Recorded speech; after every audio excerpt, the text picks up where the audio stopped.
Welcome to Medieval History Channel 97, where the past is not forgotten, but reborn. Greetings, time travelers. At Medieval History Channel 97, we take you deep into the world of the Middle Ages, not through fairy tales, but through the raw and majestic reality, from plague-ridden cities to towering cathedrals, from blood-soaked battlefields to silent monasteries, from kings and peasants to knights and priests. Every voice, every shadow, every echo of history lives here. Hey friends, tonight I invite you to step quietly with me into the forgotten shadows of history, into the simple yet extraordinary lives of medieval peasants. They were not kings, not warriors, not the names carved into stone, and yet they endured. Night after night, through bone-deep cold and brutal winds, these quiet souls held on, not because they had comfort, not because they had power, but because they had each other, and a will to survive that burned even when the fire in the hearth could not. Before we begin, take a moment to ground yourself. Breathe in. Let the lights dim around you. Maybe switch on a soft fan in the background, just enough to mimic the whisper of a winter wind. If you feel a little chill, good. That means you're ready to step into their world. Because when we think of the Middle Ages, we often picture noble knights, raucous feasts, and golden castles lit by candlelight. But that wasn't the story for most. For the average peasant, winter wasn't romantic. It was a fight. A raw, relentless fight for survival. It was not about festive songs or warm drinks by the fire. It was about one question: how do we make it through the night without freezing to death? There were no second chances. Winter didn't forgive. It didn't wait for you to catch up. It arrived like an uninvited guest, slammed open the door, and dared you to endure. Now, imagine this. You live in a hut, if it can be called that, a fragile frame of mud and sticks, the walls so thin the outside world presses in. You hear everything: the wind moaning, the creak of branches, the distant cough of an old neighbor 2 huts away. There's no insulation, no proper windows, just a hole patched up with animal skin doing its best to pretend it belongs there. The cold outside? It's not locked out. It seeps through the cracks, sits beside you, settles in your bones. And the fire? Oh, that fire. You beg it with every breath to stay alive. But it's weak. It flickers like it's tired too, like it's questioning if tonight's worth it. You huddle close, as near as you can, but space is limited. If you're not among the lucky ones curled by the flames, you're left in the shadows, wrapped in layers of rough wool, coarse, itchy, carrying the earthy scent of goats and soil. You try to pretend it's warm. You try to believe that layering enough will make a difference, but deep down, you know, you're not wrapped in protection, you're wrapped in hope. And hope, more than firewood, more than fur, was what truly kept medieval peasants alive. Hope that morning would come. Hope that no one they loved would be lost to the night. Hope that surviving somehow was still worth it. Forget curling up beneath soft quilts. For the average medieval peasant, a bed was little more than a sack stuffed with straw or hay, sometimes layered with old brittle rushes. And as a little bonus, fleas. Always fleas. Your nightly companions weren't silence or comfort, but the constant itch of tiny legs crawling beneath your skin. Luxury? That word didn't exist in their world. Not when simply staying alive until morning was considered a kind of victory. The cold wasn't just an inconvenience. It was a merciless predator. Frostbite didn't knock, it crept in silently. Hypothermia whispered lullabies that lulled people into sleep they never woke from. Children and the elderly, fragile, exposed, often didn't make it through the night. And yet, the morning after, if you opened your eyes and your breath fogged the air, you were lucky. Truly lucky. Perhaps lucky enough to celebrate with a turnip that wasn't quite frozen solid. Surviving winter wasn't about comfort. It was about endurance. It was about wearing every scrap of cloth you owned, about pressing yourself against livestock just to share a flicker of warmth, about praying your eyebrows wouldn't freeze stiff overnight. And that was just the beginning. Think your apartment is drafty? Medieval peasants lived in what could only be described as wind tunnels with thatched roofs. Their homes were humble constructions of wattle and daub, a polite term for sticks woven together like a crude basket, slathered in a slurry of mud, straw, and animal dung. Yes, dung.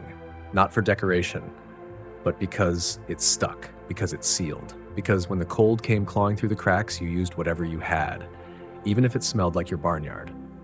But those walls, no matter how earnestly smeared, were no match for a true winter gale.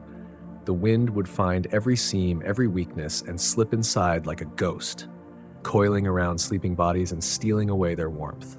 And privacy? Forget it. These homes had one room, one hearth, one fire barely kept alive beneath a layer of ash. Everyone slept together, not out of affection, but out of necessity. Human warmth was currency, intimacy was survival. Then came the roof, the illusion of protection. Thatched and beautiful in the summer sun, but under snow and rain, it sagged, leaked, and invited nature in. Rats, birds, and the occasional squirrel might drop in unannounced, sometimes literally, onto your food or your face. It wasn't charming, it wasn't cozy, but it was life. And somehow, through the drafts and the damp and the darkness, they endured. Not because it was easy, but because they had no choice. They didn't fight the winter. They withstood it, one frozen breath at a time. Windows, if they existed at all, were little more than tiny slits in the wall, often covered with stretched animal hides or rough wooden shutters. Glass was a luxury so rare that even the local lord might only possess a single precious pane. And peasants? They were grateful if the wind didn't rip the cowhides straight off mid-blizzard. And if you think that was bad, try looking down. The floors, if they could be called that, were usually just compacted earth. When it rained or snowed, water would seep up from below, turning the ground into a cold, squelching mess. You might say they had indoor water features, though no one was laughing. In winter, every step inside your own home felt like wading through a frozen swamp. Cold from above, cold from below, cold from every breath of air that slipped through the cracks. It was a full-body siege on your warmth. And yet, medieval peasants didn't complain. They stuffed moss into gaps, shoved rags into the worst drafts, and pressed close to one another like human insulation. They didn't have central heating, they had each other. It was a brutal kind of ingenuity, a defiant kind of hope. They smeared sheep grease on the walls, wrapped themselves in anything remotely warm, and held on, not just to warmth, but to the stubborn will to endure.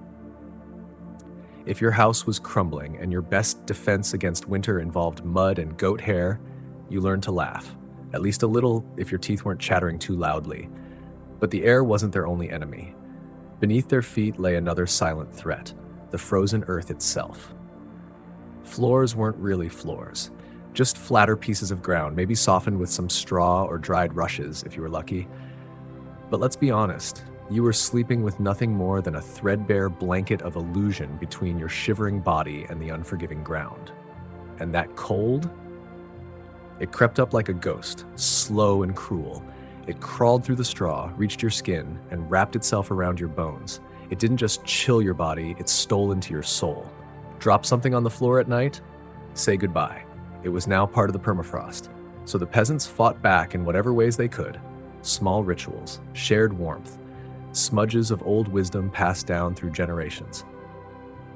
Because survival in a medieval winter wasn't about comfort, it was about persistence, and a quiet kind of courage that few songs ever sang about. When a bed wasn't a place to dream, but a battleground for survival. Laying down straw on the floor might sound humble, even quaint, but for a medieval peasant, it wasn't comfort, it was strategy. If you were lucky, or just daring enough to sneak into your neighbor's field under cover of darkness, you could scrounge up enough to create a barrier between your body and the unforgiving ground. But straw flattened quickly. It molded even faster. And soon, it became just another layer of discomfort, crackling beneath you like dry bones, a nightly reminder that warmth was never a guarantee, only a temporary illusion. Some homes turned to dried rushes instead. Rather than remove the old layers, they simply tossed fresh ones on top. Over time, this formed a squishy, rotting quilt of decaying plants, fleas, and nameless critters, a living, breathing carpet that smelled like damp animal fur and old earth. Beds, if you had one, weren't much better. A wooden frame stuffed with straw or hay, no cushion, no softness, just sharp edges and shifting layers that scratched at your skin and whispered cold up through your bones. You didn't sleep, you wrestled with the night, twisting and turning, not for comfort, but to keep your blood moving to stop one side of your body from going numb. The truth is, medieval peasants didn't beat the cold, they simply learned to endure it.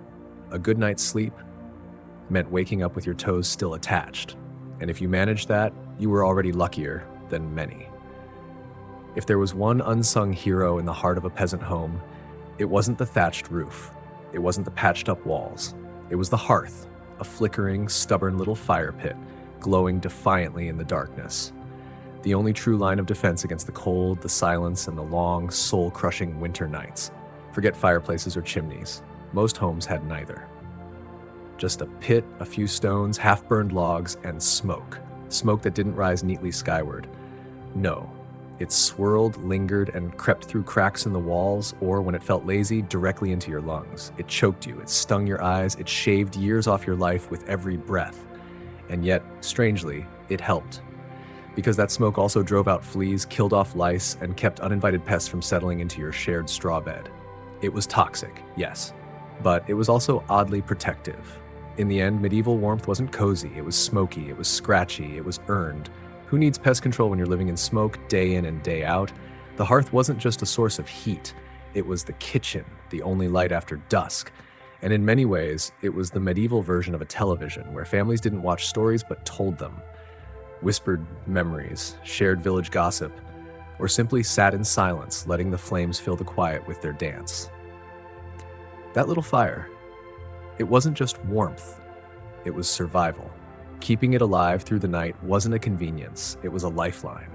Letting it die meant inviting the cold in, like a silent predator waiting at the door. And rekindling it in the morning? That was a battle in itself. There were no matches, no lighters, just flint, steel, frozen fingers, and the desperate hope for a spark. A spark that had to be caught, cradled, and fed with the last bits of dry kindling, if you still had any left. Imagine fumbling with frozen hands in complete darkness, your breath visible in the air, your body trembling, while a wolf howls in the distance like death whispering your name. That's what it meant to restart a fire in the dead of winter.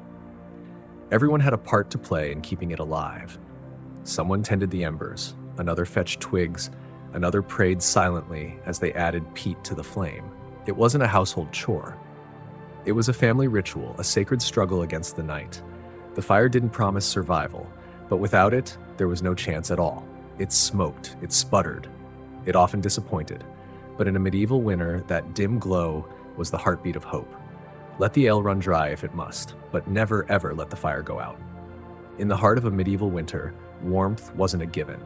It was a fragile miracle, guarded by calloused hands passed down through generations and held close by hearts that refused to surrender. Peasants didn't just live near fire, they lived for it. They didn't merely light it, they preserved it. Night after night, they practiced an act of quiet devotion called fire banking, gently burying the glowing embers beneath a mound of ash, hoping that, come morning, a single spark might still be alive. Just enough to ignite the new day. Ash wasn't just the remains of yesterday's flame, it was a blanket of protection, a mother's embrace around a fading breath. But if the fire was buried too tightly or not enough, if a rogue wind whispered through the cracks, or if a clumsy sheep stumbled too close, then the ember would die. And so would the warmth. Every family had their own sacred method. Some swore by dry ash, others insisted a hint of moisture was key. Some packed the coals tight, others let them breathe. These weren't just techniques, they were quiet prayers, whispered wisdom passed like lullabies. And even then, fire wasn't always enough. On the bitterest nights, when flames faltered and the walls let in more cold than they kept out, they turned to each other, literally. They didn't sleep, they survived, together. Bodies pressed close, layer after layer, parents, children, elders, sometimes neighbors, sometimes even a bewildered goose. Personal space? It didn't exist. Not when the cold could take a life in a matter of hours. Everyone had a place in this human tapestry.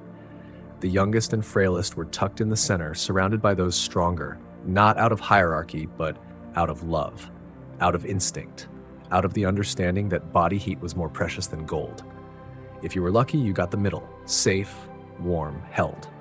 If not, you lay on the edge to have your back to the draft, your breath fogging in the dark, hoping someone would roll closer. It wasn't comfortable, it wasn't clean, but it was life, and they held on to it with everything they had. So the next time you wrap yourself in fleece or tap a button to turn up the heat, think of them. Think of the ones who fought for every flicker of fire, every hour of warmth, every heartbeat that made it to morning. Because in a world that froze without mercy, they didn't just keep the fire alive, they kept each other alive. Woe to the poor soul who dared to shift even slightly during the night. One innocent move to find comfort, and suddenly, Aunt Maud was sprawled against the freezing wall, caught in a draft that felt like death itself. Just like that, you were no longer a family member. You were the night's villain. Beds weren't individual sanctuaries. They were flattened straw mats, communal and worn thin by generations of bodies collapsing into them night after night. And hygiene? Let's just say the smell wasn't something you got used to. It was something you endured. But when it's frostbite or survival, you stop caring about scents or boundaries. Body heat wasn't a luxury. It was strategy. Some medieval survival guides even advised placing the strongest, warmest people on the outside, living shields against the cold. Babies and fragile elders were nestled deep in the center, treasured like sacred embers. And strangely, it wasn't just about enduring the night. Over time, it became a kind of ritual, a rhythm of life.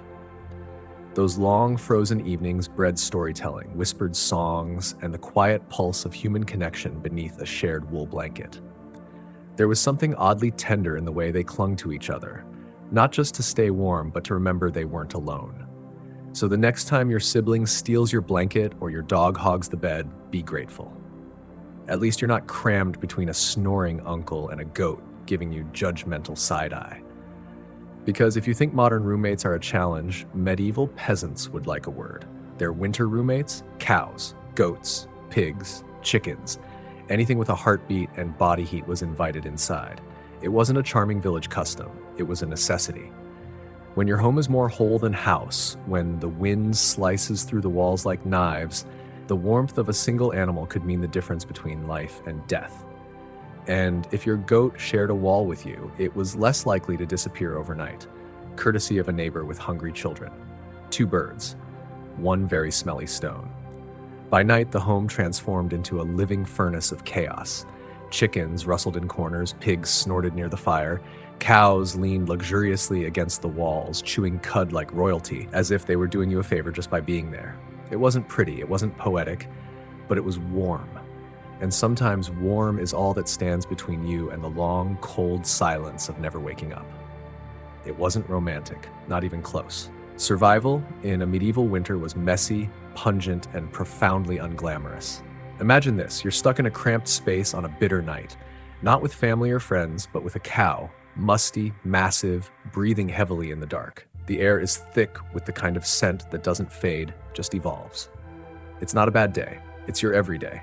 By spring, the scent of survival clung to every straw mat and homespun tunic. No candles needed. Just inhale, and you'd know exactly what winter cost. But peasants didn't flinch. Their noses learned what mattered. Because in this world, every animal inside meant one less frostbitten limb outside. And so they shared everything. Warmth, breath, space. Cows, the living furnaces, took the prime real estate near the hearth. Goats squeezed in, uninvited but tolerated, while chickens perched in the rafters like confused ceiling decorations. Pigs sprawled across the floor with the entitlement of royalty, their presence more practical than polite. Of course, this wasn't without risk. A midnight shuffle might land your bare foot in something unpleasant, or worse, wake you to a chicken mistaking your head for a nest. Morning brought surprises, and yet the logic was simple and unforgiving. Warmth meant life. Cold meant death. No one complained. Fashion? That was a joke. No one dressed to impress, they dressed to not die. You wore everything you had, scratchy linens, heavy woolens, cloaks, skins, layer upon layer until you were less person and more walking hay bale. Boots? A luxury. Most trudged on rags wrapped in wooden clogs, praying the frost didn't claim another toe. Each day was a battle, not against enemies, but against the wind, the hunger, the silence of long frozen nights. Yet they endured, not out of choice, but out of something fiercer. The instinct to live, to protect their children, to wake up breathing even if everything else was aching, damp, or half frozen. And in that fight, a cow's breath, warm and a little wet, might be the line between one more day or the last. And forget about washing those layers. In the dead of winter, doing laundry wasn't just inconvenient, it was a flirtation with frostbite. Washing your only shirt meant hauling it to a frozen stream, breaking through inches of ice with trembling hands and then waiting 2, maybe 3 days for it to dry stiff as a board, assuming it didn't freeze into a tragic sculpture of itself first. So most peasants made a choice, not out of laziness, but survival. Smelling like smoke, sweat, and sheep, that was a small price to pay for keeping your body warm and your soul intact. Strangely enough, the filth had a silver lining. All that dirt and grease built up into a kind of makeshift insulation, a gritty, grimy barrier that trapped body heat close to the skin. Think of it as a medieval Gore-Tex jacket, just far smellier and slightly less socially acceptable by today's standards. Hats, scarves, gloves, these weren't fashion statements. They were lifelines. A simple woolen cap could mean the difference between surviving the night or waking up with your hair literally frozen to the wall. Gloves were often cobbled together from scraps of leather or rough fabric, more pitiful than practical, sometimes resembling hand puppets made in a rush by someone with frostbitten fingers. But no one cared how they looked. All that mattered was staying warm. Children were swaddled until they looked like waddling vegetables, overstuffed turnips with barely a face showing. The goal wasn't elegance, it was heat retention, survival. That was the only style that mattered. So the next time you grumble about layering up for a cold day, remember this. Medieval peasants wore half their wardrobe all at once, walking around like misshapen laundry bags, and considered themselves lucky for it. In the peasant survival manual, dirt wasn't shameful. It was strategy, a badge of resilience. Getting grimy didn't mean you'd given up. It meant you'd figured out how to fight back against a world that didn't care if you froze to death. Winter posed a very specific threat: heat loss. And oddly enough, clean clothes, especially freshly laundered linen, were terrible at keeping you warm. Sure, they were breathable. But when the air outside felt like knives slicing through skin, breathability was a luxury no one could afford. So they embraced the grime, the layers, the scratchy wool, and the stubborn smoke stink. Because in a world where warmth was never guaranteed, survival didn't look pretty, but it felt like victory. When dirt became their armor. For medieval peasants, winter wasn't just a season, it was a relentless battle for survival. Day after day, trudging through freezing cold and muddy fields, washing clothes was a luxury they simply couldn't afford. Over time, layers of grime, natural body oils, and good old-fashioned dirt built up on their tunics, cloaks, and leggings.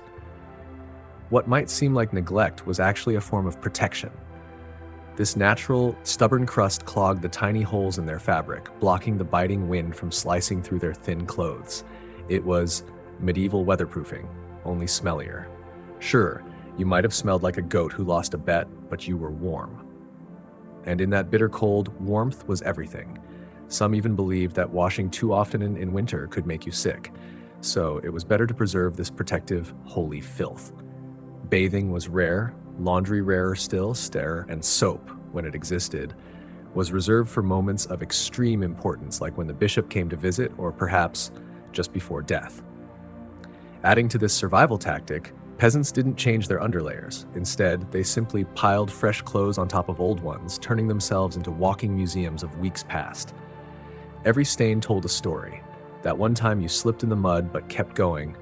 That cold morning you barely made it back inside. From the outside, medieval peasants might have seemed like they'd surrendered to dirt and filth. But those who lived it knew better. That grimy, crusty tunic was a thermal shield against frostbite and death. It wasn't glamorous, but neither was freezing to death because you wanted to smell like flowers. Besides, in a world where everyone stank worse than the last, no one was offended. Nose blindness was survival. So yes, in medieval winters, filth wasn't failure. It was fashion. It was function. And if by February you had a thick, greasy outer layer, congratulations, you were winning at life, where sleep was a test of endurance. If you imagine medieval peasants tucked in soft feather beds beneath embroidered quilts, think again. Their reality was far more raw. Beds, if they had one, were simple wooden frames, if they could afford them, stuffed with sacks of straw, hay, or dried rushes. No memory foam, no orthopedic support, no luxury. Just a crunchy, lumpy pile that smelled faintly of barnyard and long nights of hardship. Every turn in the night brought a chorus of crackling straw and the occasional sharp jab from a rebellious stalk. Some peasants even skipped frames altogether, laying straw directly on dirt floors, creating what might now be called an earth-connected slumber, if influencers had been around back then. Straw mattresses weren't just uncomfortable, they were temporary. Over time, the straw flattened, became moldy, attracted bugs, and turned into a biological hazard zone. Changing straw was a major event, done a few times a year if possible, or whenever your bed seemed to be moving on its own accord. Some spread long rushes mixed with herbs like lavender or rosemary to mask the overwhelming sense of livestock and daily life. It didn't make the smell pleasant, but it softened the harsh reality. In the end, in this harsh world, beauty was not found in cleanliness, but in survival. In waking each morning still alive, still feeling the sting of cold, but grateful for warmth. And sometimes it was the dirt on their skin, the straw beneath them, and the layers of grimy clothes that told the truest story. The story of resilience, grit, and the unyielding human will to endure. Fresh rushes smelled sweet and fresh for barely a day, before they became trampled into the muddy, worn floor of the hut, blending in with dirt, discarded scraps, and whatever else wandered inside. And then there were the bedfellows, fleas, lice, and other unwelcome little creatures who seemed just as fond of the straw bedding as the peasants themselves. If you woke up scratching more than sleeping, congratulations, you were truly living the authentic medieval experience. Despite all this, those humble piles of straw were lifesavers.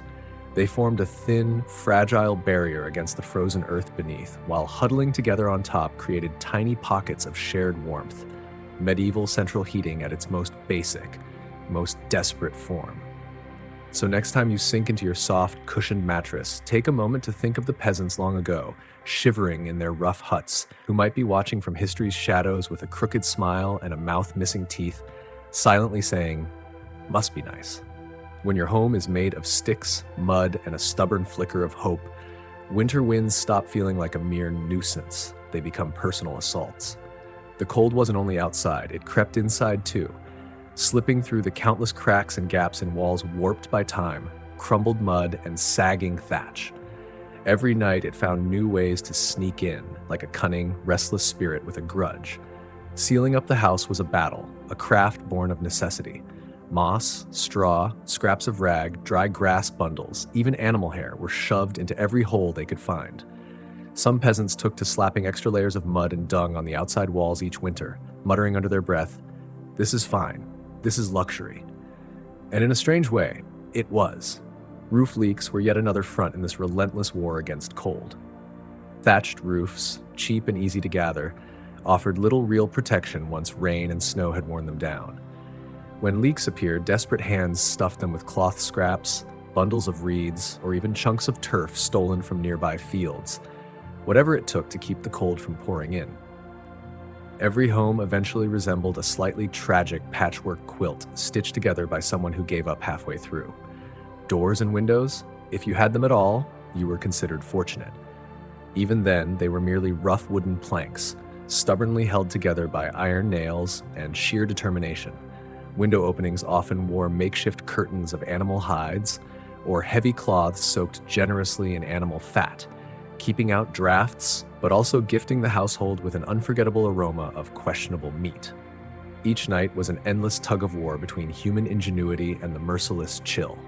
One moment you might finally feel warm, the next, a malicious gust found the tiny crack you overlooked, jolting you awake as sharply as a slap from winter itself. Yet somehow, armed with cleverness, stubborn resilience, and a refusal to settle permanently into a state of semi-frozen misery, medieval peasants patched, stuffed, and fumbled their way through even the harshest winters, one handful of mud, straw, and hope at a time. When the cold grew bitter enough to banish sleep, medieval peasants devised a strategy born purely from desperation, sleeping in shifts. No, this wasn't some meticulously planned arrangement with neat schedules. It was raw survival, simple and primal. Half the family stayed awake, tending the dwindling fire, stuffing fresh patches into drafts, and maintaining a fragile cocoon of warmth. The other half curled under threadbare blankets and rough hay, chasing a few precious hours of rest amid a night punctuated by chills. The fire required constant vigilance. Left untended, it would smolder and die, and rekindling it in winter was about as achievable as persuading a stubborn donkey to dance gracefully. Thus, every household had its ember guardian, a bleary-eyed sentinel who kept the flames alive through the relentless hours of darkness. No one willingly abandoned warmth once achieved, so a weary rotation formed naturally. You would doze fitfully for a few hours, only to be nudged awake by a rough elbow. Stumbling half-conscious toward the hearth, you'd prod, coax, and curse the fire back to life, all the while carefully avoiding stepping on a wandering goat. There was no glamour here, no midnight comforts, no convenience of modernity, certainly no mercy of a snooze button. Instead, peasants faced stiff limbs, heavy eyes, and a quiet, simmering resentment directed squarely at whoever dared snore loudly during their painfully cold, sleepless shift. Children old enough to hold a stick were pressed into service, learning early that in winter everyone pulled their weight or froze trying. Grandparents sometimes stayed by the fire longer, both because of their experience and, frankly, because arthritis made lying down and getting up again a monumental event. And when it was your turn to sleep, good luck with people moving about, animals rustling, wind battering the walls, and the occasional sharp nudge from a sibling who accidentally rolled over too hard. Getting quality rest was a miracle. Yet, despite the exhaustion, the system worked. Sleeping in shifts meant that there was always a set of eyes and cold, begrudging hands ready to keep the hearth alive. The embers survived, and by extension, so did the family. So next time you grumble about waking up to adjust the thermostat or let the cat out, spare a thought for the medieval peasant squinting into a smoking fire at 3 a.m., wondering if toes were really that important. After all, you know it's cold when you have to think about how you breathe just to stay alive. Medieval peasants didn't just battle the freezing air with cloaks, fires, and creative sleeping arrangements. They even adjusted the way they inhaled and exhaled to survive the night. The problem was simple. Deep, open-mouthed breathing pulled icy air straight into your lungs. In a world where pneumonia could kill you faster than you could say Hail Mary, that was a risk nobody wanted to take. So peasants learned the art of what you might call survival breathing. Instead of sucking in huge gulps of air like they just run a marathon, they kept their breathing shallow, slow, and most importantly, through the nose.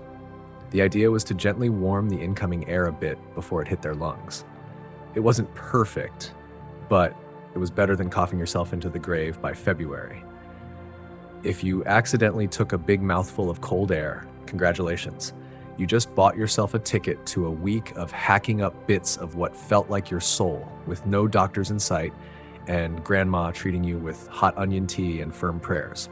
Some people even tucked parts of their cloaks, shawls, or rags up over their faces while they slept, creating a makeshift breath warmer barrier. Of course, this also meant waking up with a damp, slightly soggy patch clinging to their mouth by morning. But hey, it was better than freezing from the inside out. Children learned these survival tricks early. Parents scolded little ones for panting like dogs indoors during the cold months. And honestly, between strict breathing lessons, itchy wool layers, and sleeping next to an aggressively gassy goat, medieval childhood winters were character building in ways modern kids can hardly imagine. At night, nestled into straw bedding under piles of cloaks and lying beside a gently steaming cow, breathing became an art form. Slow, steady, through the nose only, and as minimal as possible, like a grim medieval yoga retreat, but with more frostbite and fewer inspirational quotes. It wasn't the flashiest survival strategy, but it worked. One shallow breath at a time, peasants endured another night in the long, relentless war against winter. In the endless battle with cold, peasants found an unlikely secret weapon: a full stomach. One of the best ways to fight the cold wasn't piling on another scratchy wool cloak.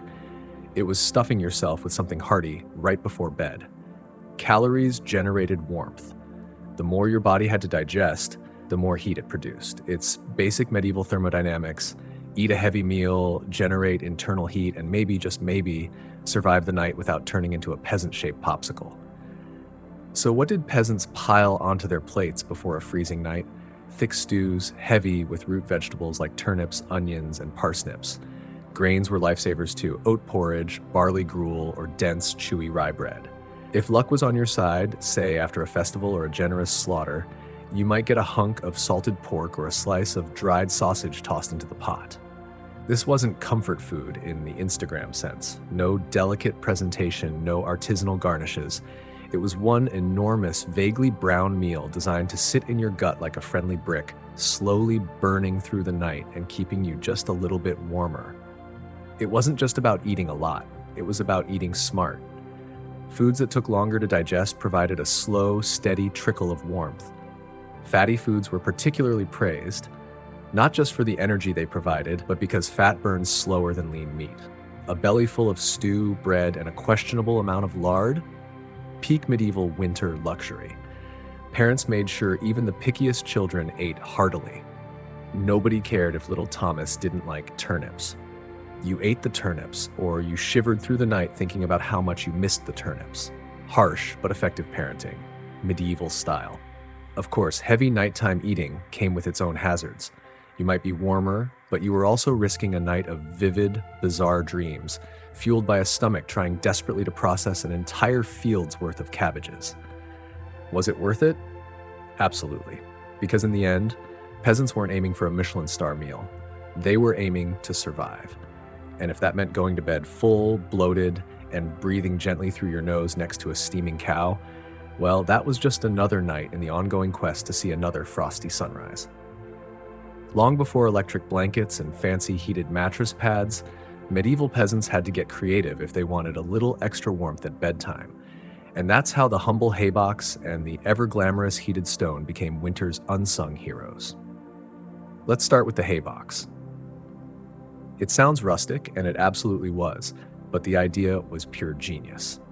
Peasants would take a sturdy wooden box, line it thickly with hay, and use it to store food that had been cooked earlier, keeping it warm for hours. Leftover stew or a bowl of hot porridge. Instead of letting it go cold in the chill of the night, peasants tucked it away inside a haybox, covering it snugly so the heat stayed trapped. No need to risk rekindling the fire in the dark. It was their medieval slow cooker, a small but precious luxury against the biting cold. But they didn't stop there. If hay could hold warmth from food, why not use it to trap heat from something even simpler, yet profoundly comforting: heated stones? As bedtime approached, one unlucky child, the victim of family debates, would be tasked with grabbing a flat stone and placing it directly into the roaring hearth. Roasting it until it was almost too hot to handle, teetering on the edge between relief and danger, the stone was pulled out with a stick or worn tongues, still glowing softly with lingering warmth. Carefully wrapped in rags or nestled inside a piece of cloth or a clay pot, the stone was tucked beneath the hay mattress or slipped under the covers at the foot of the bed. A medieval heating pad, silently fighting the frozen earth's relentless chill. Of course, the risk was real. Wrap it poorly, and congratulations, you'd have a small fire to deal with in the dead of night. Drop it on your foot and the pain was fierce enough to match the cold's bite. Winter injuries weren't limited to slips on ice. Yet when done right, that glowing stone radiated a slow, steady heat for hours, a humble miracle in a world where comfort was measured by not waking with icicles dangling from your nose. In the peasant's toolkit for survival, this simple heated rock was a lifeline, a beacon of warmth in a hut that otherwise seemed carved from ice. The hearth wasn't just where dinner was cooked. It was a family member, fickle, smoky, sometimes rebellious, but utterly vital to staying alive. The closer you slept to it, the better your chances of greeting dawn without frostbites stealing your breath. So sleeping arrangements weren't made for comfort, but survival. Infants, the elderly, and the weak claimed the warmest spots, the precious heat sources they needed most. Parents and older children fanned outward like layers of living insulation, a human shield against the cold. This wasn't about kindness alone. It was cold, hard math. Babies were fragile heat generators. Elders held the stories and wisdom of the family, and yes, they were the best keepers of gossip too. Keeping these central figures warm wasn't a choice, it was survival. Yet even near the fire, danger lurked. Too close and you risked waking to singed hair or a smoldering cloak. Too far, and the cold would creep in like a thief in the night, stealing warmth and hope. It was a delicate balance. Stay near enough to soak up the heat, but not so close that you looked like a half-cooked roast. The fire didn't warm the room evenly. It mostly toasted those directly in front of it, while everyone else fought for the narrow cone of warmth like cold lizards battling over a single sunbeam. If you were lucky enough to fall asleep facing the fire, you might enjoy one blissfully warm side, while the other froze solid enough to knock on. Pets and livestock joined the gathering too. A dog might squeeze between you and the fire, its tail dangerously close to the flames. Chickens sometimes perched on the hearthstones, clucking softly into the night like tiny feathery guardians of warmth. Every crackle of the logs, every shift of glowing embers was a small promise. You're still alive, still warm. For now. And so peasants drifted into uneasy sleep, lulled by the fire's pops and hisses, each breath creating small clouds in the cold air just beyond the fragile glow. It wasn't perfect, it wasn't comfortable, but it was life, clinging to warmth by a thread of glowing coals. In the medieval world, no one survived winter alone, unless they wanted to end up as a very fashionable frozen statue by January. Survival wasn't just a family effort, it was a village mission. A messy, muddy, noisy collaboration where everyone's heat and life depended on everyone else. Peasants knew that in the dead of winter, a strong fire and a pile of hay could only go so far. If your neighbor's house went dark, you noticed, if smoke stopped rising from old Tom's hearth, someone would check on him. And not just because Tom owed you a chicken, though that might have helped, but because community meant survival. Villages had unofficial winter watchers, often the young or the elderly, who couldn't work the fields but could keep an eye out.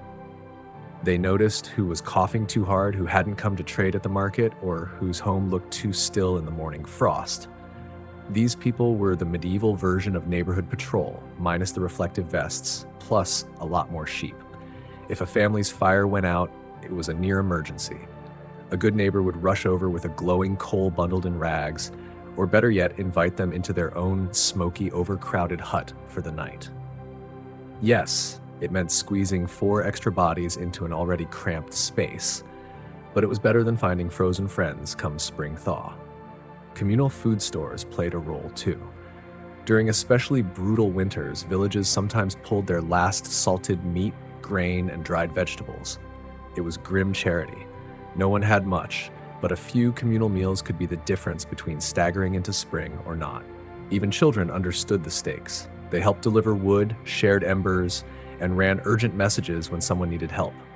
No one was too small or too tired when winter came knocking. Sure, medieval villages weren't all sunshine and hugs. Feuds happened. Disputes over land, goats, or who borrowed whose good cooking pot never really went away. But when the nights grew deadly cold, old grudges were often quietly shelved. After all, a rival was still worth saving, because tomorrow it might be you needing rescue. In the icy heart of winter, the village became one big, stubborn family. Sometimes dysfunctional, often hilarious, always fiercely determined to survive together. One muddy boot, one crackling ember, one frozen smile at a time. When medieval peasants faced the merciless cold of winter, they didn't just pile on cloaks or stoke the fire.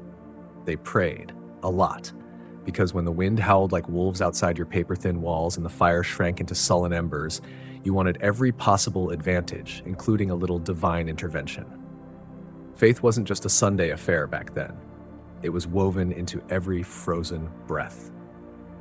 Before crawling under layers of straw and scratchy wool, families would kneel together, offering up hurried prayers to keep the fire burning, the roof intact, and their toes attached by morning. Saints became more than distant holy figures. They were winter's frontline defense. Same, for instance, was called upon to protect against throat ailments, not a minor concern when one mouthful of icy air could land you coughing up your soul. Nicholas wasn't just the jolly gift giver of later legend. He was also asked to protect households from sudden ruin during the lean, deadly months. Superstitions wrapped themselves snugly around daily survival. Some families sprinkled a little holy water near the hearth before sleeping, hoping it would protect against evil spirits, or at the very least, mischievous drafts. Others marked doorways with blessed chalk after certain feast days, pleading for warmth and luck to find their way inside. Candles played a role too. Special vigil candles, often blessed by the local priest or the most devout elder woman in the village, were sometimes kept burning through the cold, unforgiving night, a fragile, flickering plea against the darkness creeping in through every crack. And of course, no serious winter prayer was complete without promises whispered in desperation. Dear Lord, if you just get us through this night, I swear, I'll be kinder to my neighbor, even the one who steals our turnips. Faith wasn't some distant comfort. It was a daily, urgent conversation, a lifeline thrown into the void. The peasants didn't ask for luxury, only survival, a bit of warmth, a morsel of food, and one more day to stagger through until spring finally broke winter's icy grip on their tiny, fragile villages. It was simple, raw hope, whispered into smoky rafters, tangled with breathless prayers, and wrapped beneath scratchy blankets that somehow carried them through the endless, merciless nights. For all their ingenuity, prayers, and stubbornness, the brutal truth was chilling. Sometimes it wasn't enough. When winter claimed victory, it didn't just steal away a few unlucky souls. It took entire families, entire villages, silencing them beneath heavy shrouds of snow and ice. Some winters were infamous for their cruelty, like the Great Famine winter of 1315, when relentless rains drowned crops, starving livestock, and bone-chilling cold turned survival into a grinding nightmare. Desperation led to whispered horrors, people eating shoe leather, tree bark, and, in the darkest tales, each other. Failing to keep the fire alive wasn't just inconvenient, it was a death sentence. Without the hearth's meager warmth, families huddled together one last time. Neighbors, returning in spring, sometimes stumbled upon entire households frozen in tight, frozen embraces, as if clinging to the last embers of life and warmth. Houses themselves could collapse beneath the crushing weight of snow or battering ice storms. A roof giving way in the dead of night wasn't just catastrophic, it was often fatal. Dragging oneself through thigh-deep snow to beg shelter from neighbors was no guarantee, especially when those neighbors were already stretched thin, struggling to survive themselves. Disease loved the cold too. Starvation drained strength, and cramped, smoky homes became breeding grounds for pneumonia, bronchitis, and other deadly infections. A simple cough in December could turn into a funeral by January. And then there was the silent horror. Frostbite. Fingers, toes, even ears blackened and died while still attached to their owners. Some villagers survived winters at the cost of their limbs, a grim badge of honor that whispered, "I made it through, but winter took a piece of me." Yet what haunts the most isn't just the death itself, it's the eerie acceptance of it. People understood that with each winter, some among them would not live to see the thaw. Death wasn't unexpected. It was just another neighbor at the door, wrapped in frost, patiently waiting its turn. Even amidst bitter cold and constant threat, medieval peasants pressed on, stubborn, grieving, clinging fiercely to life. Because as long as one ember glowed in the hearth, one breath lingered in the frozen air, there was still a fight worth fighting. When we look back at medieval peasants, the muddy, frostbitten survivors of endless winters, it's easy to see only their hardships. Cracked hands, frozen toes, smoke-choked huts. But beneath all that struggle lies something far more powerful, a legacy of raw, stubborn ingenuity and unbreakable endurance. They didn't have central heating, thermal jackets, or memory foam mattresses. They didn't even have the luxury of assuming they'd survive until spring. But what they did have, and what they left behind, was the blueprint for resilience. Every hay-stuffed mattress, every carefully banked fire, every moss-packed gap in the walls was a testament to human creativity under pressure. Faced with impossible odds, they didn't crumble in despair. They adapted. They learned from the land, from each other, and from the harsh lessons carved by each brutal winter. Their communities were built on more than shared land. They were built on shared survival. They taught one another to care for the sick, to pool scarce resources when food ran low, to trust that helping a freezing neighbor today meant someone might help you tomorrow. They lived with a profound understanding. No one conquers winter alone. Their faith was not just ritual, it was a form of endurance, a quiet, unyielding strength woven into every day. They folded prayers into their routines, not driven solely by fear, but by a fragile, stubborn hope. Hope that tomorrow might bring a softer wind, a warmer sun, a brighter dawn. Hope that after 100 dark, frozen nights, spring would bloom again, and life would find a way to break through the frozen earth. And somehow, against all odds, it did. Because of their sacrifices, because of those small, uncelebrated victories, surviving one more night, one more storm, future generations flourished. Bit by frozen bit, they pushed humanity forward, They endured winters their ancestors could scarcely imagine until warmth and comfort ceased to be rare dreams and became everyday realities. Their blood, sweat, and quiet ingenuity are stitched invisibly into the very fabric of our lives today. Every soft blanket wrapped around you, every cozy home sheltering you from the cold, every slow, peaceful evening spent by warm light, all are the legacy of countless medieval peasants who refused to surrender to the cold. So the next time the wind howls outside your double-glazed window, spare a thought for them, those nameless, fearless souls who turned the struggle for survival into a living legacy, one ember, one breath, one stubborn heartbeat at a time. Anne Boleyn didn't arrive in this world crowned or commanding armies. Born around 1501, likely within the walls of Blickling Hall or Hever Castle, she was the daughter of Thomas Boleyn, an ambitious diplomat, and Elizabeth Howard, a noblewoman connected to powerful families. In the vast tapestry of Tudor society, Anne's birth barely caused a ripple. Yet from these humble beginnings, something extraordinary was quietly taking shape, a life destined to tilt the very course of English history. From an early age, Anne was distinguished not by wealth, but by the sharpness of her mind. She was clever, spirited, and undeniably magnetic. Recognizing this rare potential, her family sent her abroad to the continent, where her true education began. Her first service was to Margaret of Austria in the dazzling court of the Netherlands, an opportunity few English girls could ever imagine. There, Anne absorbed the delicate art of diplomacy, cultivated refined manners, and learned to navigate the subtle, intricate dance of European politics. Yet it was in France that Anne's brilliance truly blossomed. She spent years amidst the sophisticated courts of Queen Claude and Queen Marguerite of Navarre, mastering the language of influence, elegance, flirtation, and sharp wit. While other young women honed their embroidery, Anne perfected conversation, intrigue, and the rare skill of commanding attention without ever seeming to seek it. By the time she returned to England in the early 1520s, Anne had become something extraordinary, a woman who could rival the sophistication of continental courtiers, carrying within her the ambition of a rising English house. She was not a classic beauty. Even her admirers acknowledged this. But she was captivating. Her dark eyes sparkled with intelligence, her voice was quick and melodic, and every movement she made suggested a purpose barely concealed beneath layers of courtly grace. Anne didn't merely enter rooms, she shifted their very gravity. At a time when a woman's destiny was often dictated by birth and marriage, Anne refused to fade quietly into the background. She had witnessed the power, charm, and intellect wielded in foreign courts, and she was determined to harness that power at home. Anne Boleyn was still young then, clever, ambitious, untested, but already history was beginning to stir around her. The girl who returned to England was no longer simply Thomas Boleyn's daughter. She was a player in a far greater game, one that would soon engulf the crown itself. When Anne Boleyn stepped into the English court, she was unlike any noblewoman anyone had ever seen. Amidst a sea of pale-faced, demure English roses, Anne was a thunderstorm, electric, unpredictable, impossible to ignore.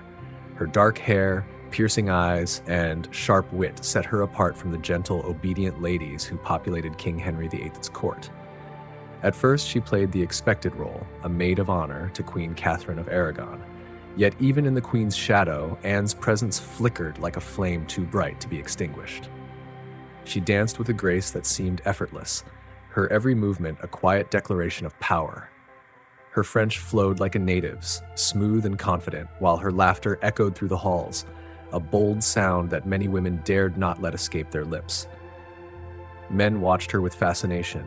Women whispered behind delicate fans, spinning tales of the striking Boleyn girl. The court buzzed with quiet intrigue about her. But it wasn't long before she attracted the most perilous attention of all, the king's. Henry VIII was no stranger to flirtation. His court was a stage for whispered promises and secret rendezvous. Yet Anne was different. She did not swoon at his compliments, nor fall eagerly into his arms like the others. Instead, she teased him, challenged him, and most daringly refused him. Henry, accustomed to instant adoration, found himself ensnared. The more Anne kept him at a distance, the more deeply he fell. Letters passed between them, heavy with declarations of love, frustration, and desire. Henry offered her the role of royal mistress, the most powerful unofficial position in the kingdom. Anne's response was stunning. She refused. She would not be another conquest, another forgotten shadow in history. If Henry wanted her, he would have to make her his queen. It was a gamble so audacious, it stunned the court. The king was already wed. His queen, Catherine, beloved by the people and fiercely protected by her nephew, the Holy Roman Emperor. To claim Anne, Henry would have to defy not only tradition, but the church itself. Yet Anne did not flinch. She had spent years in the courts of Europe, where queens wielded soft power behind lace fans and painted smiles. She knew ambition was a dangerous game, but it was a game she was determined to win. In the flickering candlelight of the English court, Anne Boleyn made her choice, not to be admired from afar, but to seize her destiny and forever alter the course of England's history. What began as a passionate flirtation between King Henry VIII and Anne Boleyn quickly escalated into a profound national crisis. Henry was not simply enamored, he was utterly consumed. In this obsession, he was prepared to unravel centuries of tradition and stability that England had long upheld. The king's yearning to marry Anne faced one glaring obstacle. He was already wed to Queen Catherine of Aragon. Catherine, dignified and unwavering, refused to quietly step aside.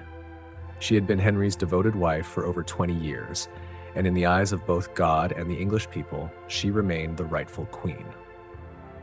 Divorce was not merely scandalous, it was nearly inconceivable. Yet Henry was relentless.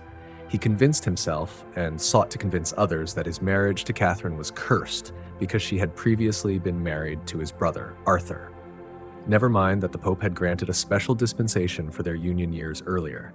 Henry now insisted that his very soul was damned unless their marriage was annulled. Anne, for her part, was careful never to seem too eager. She maintained a delicate balance, encouraging Henry's hopes while holding herself just beyond his reach. Every glance and word was measured with precision. She was not simply after marriage. She was positioning herself to become Queen of England. The court soon erupted into whispers and divided loyalties. Some noble families eagerly sought Anne's favor, sensing the tide of power shifting. Others remained fiercely loyal to Queen Catherine, horrified at the prospect of Anne's ascendance. Diplomats penned desperate letters to Rome. Foreign monarchs threatened retaliation. Henry's own advisors grew uneasy, sensing the very foundations beneath them begin to tremble. Months stretched into years, and Henry's frustration mounted. He flooded the Pope with petitions, pushed his lawyers to unearth loopholes, and slowly realized that the church would not yield easily. Catherine commanded powerful allies, including her nephew, Emperor Charles V, the most formidable man in Europe. Yet Henry pressed onward, defying counsel, tradition, and increasingly the law itself. His pursuit of Anne had transcended personal desire. It had become a direct challenge to the very political and religious order of England. Anne wasn't just capturing a king's heart, she was pulling an entire kingdom into treacherous, uncharted waters. A perilous game had begun, and there was no turning back. After nearly 7 agonizing years of political maneuvering, scandal, and diplomatic chaos, Anne Boleyn's daring gamble finally paid off. In January 1533, she secretly married Henry VIII. It was a bold, almost reckless move, especially since Henry was still, in the eyes of the Pope and much of Europe, legally wed to Catherine of Aragon. By June, Anne was crowned Queen of England in a grand ceremony at Westminster Abbey. It should have been the pinnacle of her triumph, yet the air was thick with tension. Not everyone rejoiced. The people of London watched with tired, wary eyes. Some cheered, but many whispered prayers for the displaced Queen Catherine. Rumors swirled. Was Anne, with her French sophistication and fiery spirit, a blessing or a curse? Anne stepped into her queenship not as a cherished figure, but as a storm. Unlike Catherine's embodiment of English humility and piety, Anne was dazzling, provocative, and politically shrewd. Draped in bold colors, she commanded the court with fierce intelligence, making enemies as swiftly as she gained admirers. Her position, though seemingly unshakable, rested on a fragile foundation: the birth of a male heir. Anne understood this starkly. She was no longer merely the king's lover. She was the dynasty's hope. Early in her pregnancy, both Anne and Henry brimmed with hope, convinced the child would be a boy. But in September 1533, Anne bore a daughter, Elizabeth. To her credit, Anne cloaked her profound disappointment in grace, vowing the next child would be a son. Henry, however, struggled to hide his unease. The adoration in his eyes flickered with doubt. Still, Anne's star shone brightly for a time. She transformed the English court in her image, elevating her family to heights previously unseen, and became the first English queen crowned with the sacred oil typically reserved for kings. Her influence reached far and wide. Foreign ambassadors sought her favor. Alliances shifted in her wake. Even Henry began severing ties with Rome, founding the Church of England with himself as its head, all to safeguard Anne's crown. Yet amid triumph, shadows gathered. Whispers of betrayal floated behind closed doors. Rivals lurked, waiting for her fall. And Henry, restless and fickle, already cast his eyes beyond the brilliant queen who had reshaped his kingdom. Anne had won the throne, but holding it demanded more than charm, ambition, or even love. Anne Boleyn had climbed higher than almost any woman of her time. Yet the higher one rises, the harder the fall. Almost the moment she placed the crown upon her head, cracks began to spiderweb across her world. At the core of Anne's torment was the relentless pressure to produce a male heir. Her firstborn, Elizabeth, bright and healthy though she was not the son Henry VIII had pinned his dynastic hopes upon, and time was slipping away like sand through fingers. Anne endured pregnancy after pregnancy, but each was met with heartbreak. Miscarriages left her body frail and her spirit battered. Each lost child gnawed at the foundation of her power and hope. Henry, once passionately devoted, started to withdraw, disappointment carving cold distances between them. Anne, never one to suffer silently, fought fiercely, arguing, demanding, clawing to hold her place. But Henry, a man who valued obedience as much as beauty, grew weary of her sharp tongue, her defiance, the very fire that had once captivated him. Beyond the royal chambers, enemies gathered like wolves in the shadows. Nobles who had gritted their teeth at Anne's rise now openly conspired against her. Catherine of Aragon's supporters never forgave Anne for the rupture she caused, the break with Rome, the upheaval, the heavy hand of change.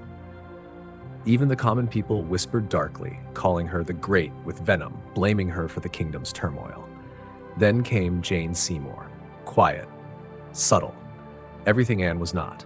Jane drew Henry's restless gaze just as Anne's influence began to slip away. Where Anne had dazzled with brilliance and challenge, Jane offered soothing compliance. It was a dangerous transformation, and Anne, ever sharp, saw it unfolding before her eyes. She pleaded for patience, showered Henry with attention, promised sons still to come. But the king, fickle and impatient, was already imagining life without the woman for whom he had torn a kingdom apart. Anne's political allies turned cold, with Thomas Cromwell, once a friend, leading the charge. They laid the groundwork for her downfall, gathering whispers, accusations, and witnesses with cruel precision. The woman who had played the perilous game of ambition with unmatched skill was now losing ground. Anne had won her crown through courage and cunning, but in the ruthless shifting tides of Henry's court, yesterday's victories counted for nothing. Only fresh triumphs endured, and her enemies sharpened their knives with deadly intent. The queen who shattered a kingdom would soon learn how swiftly a kingdom could shatter her. Anne Boleyn's foes did not come with swords or armies. They came cloaked in whispers, secrets, and lies owned to deadly edge. In the shadowed chambers of the court, betrayal stirred, quiet, patient, and lethal. Thomas Cromwell, once Anne's closest ally in the sweeping tide of the English Reformation, had turned his back on her. Their bond, forged in shared ambition, now cracked under the weight of clashing desires. Anne fought fiercely for reforms, to aid the poor, to restrain the greed of nobles. Cromwell sought only stability, favor with Henry, and the preservation of his own power.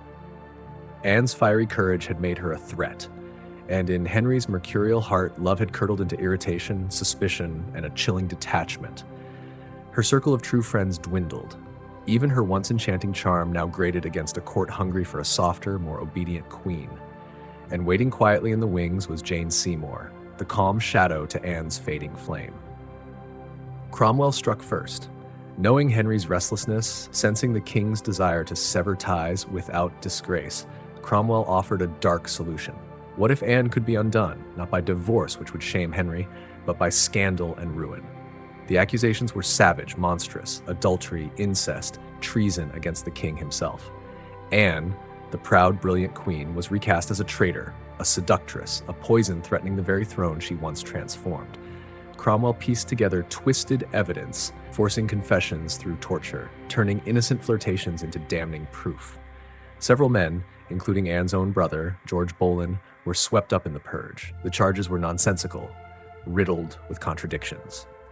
But in Henry's court, truth bent to the king's will. Anne, sensing the noose tightening, fought with desperation. She pleaded for the memory of their past love, but it was in vain. The man who had once shattered a kingdom for her now looked upon her with cold refusal. In May 1536, Anne was arrested and dragged to the Tower of London. As the heavy gates slammed behind her, she understood the harsh truth. She was no longer a queen. She was a prisoner, trapped and powerless in the ruthless game she once commanded with grace and fire. Betrayal had sealed her fate. Alone in the cold, shadowed tower, Anne Boleyn awaited the final act of a cruel play written far beyond her control. She stood in the vast, echoing hall of the Tower of London, surrounded by nobles, men whose very power and titles had once risen on the wings of her favor. Now their eyes were hard, their judgment merciless, ready to erase the woman who had once reshaped the destiny of a kingdom. The charges leveled against her were poison, adultery with multiple men, including her own brother George Boleyn, high treason, conspiracy against the king. In another world, such accusations against a queen would have been unthinkable. Yet here they served only as a dark script, a theatrical charade to deliver Henry VIII the justice he demanded. Anne fought back with the fierce fire that had once captured a king's heart. With razor-sharp intelligence and unwavering grace, she denied every accusation. She reminded them, her judges, of the sacred crown placed upon her head, the divine anointing that named her Queen of England. She spoke of loyalty, sacrifice, love, but her words fell on deaf ears. The verdict was sealed long before she entered the courtroom. This was not justice, but spectacle, a public dismantling of a once unbreakable woman. Witness after witness, many twisted by fear or greed, offered damning testimonies. Dates clashed, stories faltered, evidence was fragile or forged. Truth no longer mattered. Found guilty, Anne faced death. Her brother George and the other accused men were condemned as well. Death by beheading, swift, merciful, compared to the brutal fate of traitors before her. When the sentence was read, she did not crumble. Pale-faced yet resolute, Anne held her head high, her spirit unyielding. In her final moments before being led away, she spoke with calm clarity, ready to meet death, praying for God's mercy on her soul. As the heavy doors slammed shut behind her, the court exhaled, relief mingling with a chilling finality. Yet Anne Boleyn's story was far from over. It was etched forever in the cruel tapestry of history. The storm that was Anne, brilliant, dangerous, unforgettable, was nearly over. But even then, they did not truly understand. They were not erasing Anne Boleyn. They were immortalizing her, in betrayal, in tragedy, and in legend. After her trial, Anne was returned to the Tower of London, no longer the commanding Queen of England, but a condemned prisoner awaiting death. Yet even as the end loomed close, Anne refused to break. In the cold, hollow halls of the tower, she prepared herself with fierce dignity. Hours were spent in prayer, kneeling on the hard stone floor, hands clasped tightly, voice steady and unwavering. She confessed to no crimes because she believed she had committed none. She was not afraid to die, she said, but prayed that her death might bring peace to the kingdom and perhaps mercy to her beloved daughter, Elizabeth. Her ladies-in-waiting, the few who remained loyal, shed quiet tears in hidden corners. But Anne, ever strong, comforted them instead of the other way around.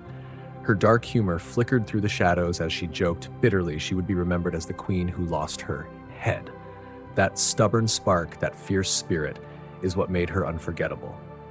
Meanwhile, Henry VIII showed no mercy. He had already set his sights on Jane Seymour.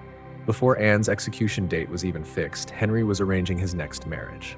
For Anne, this ultimate betrayal from the man who had once torn a kingdom apart for her must have been the deepest wound. On May 18th, 1536, Anne was told she would die the next morning. Sleep evaded her that night. Instead, she spent her final hours in prayer, seeking forgiveness for those who had wronged her, and perhaps for herself, for the ambition and pride that had led her here. Henry, in a rare flicker of royal kindness, arranged for a French swordsman to carry out the execution, a swift, clean end, less brutal than the axe. A small mercy, likely more for the king's conscience than for Anne's. At dawn, Anne dressed with deliberate care for her final moment, a dark gray damask gown trimmed with fur, a crimson kirtle beneath, colors of dignity, sacrifice, and grace. She pinned her dark hair neatly beneath a simple cap, ready to meet the blade without fear. As the tower's cold morning mist curled around the courtyard stones, Anne Boleyn, queen, mother, survivor, fighter, stepped forward. No tears, no desperate pleas, only a final, resolute act of courage in the face of history's unyielding judgment. Her end was near, but her story was just beginning. On the morning of May 19, 1536, Anne Boleyn ascended the scaffold built within the Tower of London's walls. A small crowd gathered, courtiers, guards, a few witnesses, all wrapped in silence as if even the stone walls held their breath. Anne stood tall, her gray gown fluttering slightly in the cold morning breeze. She looked thinner than she had at court, her face pale but calm. There were no hysterics, no broken sobs. If anything, she faced death with the same fierce dignity that had once shaken a kingdom to its knees. She spoke briefly, carefully choosing her final words.